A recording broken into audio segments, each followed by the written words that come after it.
All right, we're going to look at some more distributive property. Go ahead and grab those notes out if you don't already have them. Once you're ready, you can restart the video. So sometimes the number on the outside that needs to be distributive is going to be a negative number, okay? And so then we have to remember what are our rules for multiplying positive and negative numbers. So if you recall, we have this triangle that we can use, and it only works for multiplying and dividing. So if you're multiplying a negative number by a positive number, you would cover up a negative sign and a positive sign, and whatever is left, that's what your answer should be. If you are multiplying a negative times a negative, then you cover those up and your plus or positive sign is left, so your answer is going to be positive. So that's called the triangle trick, right? And you can write that on your paper. It only works with multiplication and division. And we are just going to get right into some examples. So again, we've got this number on the outside, this fireman who has to go on the inside and he has to capture and save every term that's inside. So this time I have a -4. So my -4 is going to go in, and a -4 times x looks like -4x, because this also says -4 times x. Okay. Now he has to go back in, but we have this -3 in there, -3. So I have a -4 times a -3, so I have a negative times a negative, so you can see that your answer should be positive. So 4 times 3 is 12, and because they were both negative, it's going to give me that positive 12.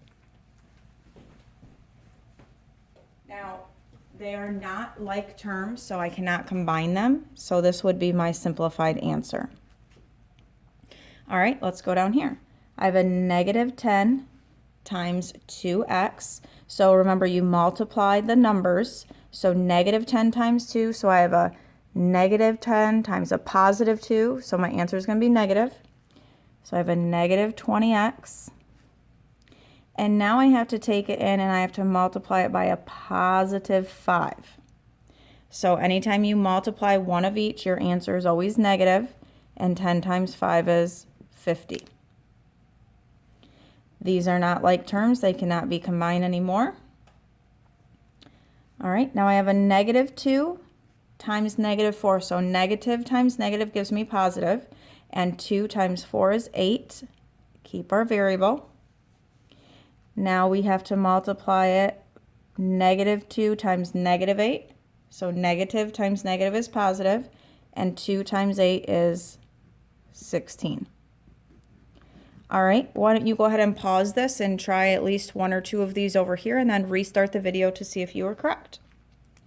So a -20 times h gives me a -20h. Now we have to go back in and get this positive 2. So a negative times a positive. Anytime you multiply one of each, your answer is negative. Negative times positive. I was left over with a negative. So 20 times 2 is 40. And we need to make sure we put that minus sign in between. All right, a -5 times -m. So if you recall, in a couple lessons ago, we said that anytime you have a variable with no coefficient, no number in front, it's understood to be a 1. So technically, this is -5 times -1m. So -5 times -1 gives me a positive 5, and we keep our variable. Now we have a -5 times positive 4. So negative times positive gives me negative, or minus, and 5 times 4 is 20. This cannot be combined anymore. That's as small as we can make it. All right, and this last one, pause it, work it out, and then restart the video to see if you have it. I have a -6 times a positive 3, so a negative times a positive gives me negative. 6 times 3 is 18. We keep our variable. Then I have to take this -6 and I'm multiplying it by a -1. So a negative times negative leaves me with a positive, or plus, and 6 times 1 is 6. And we cannot combine that anymore. Nothing has a like term, so we're all set.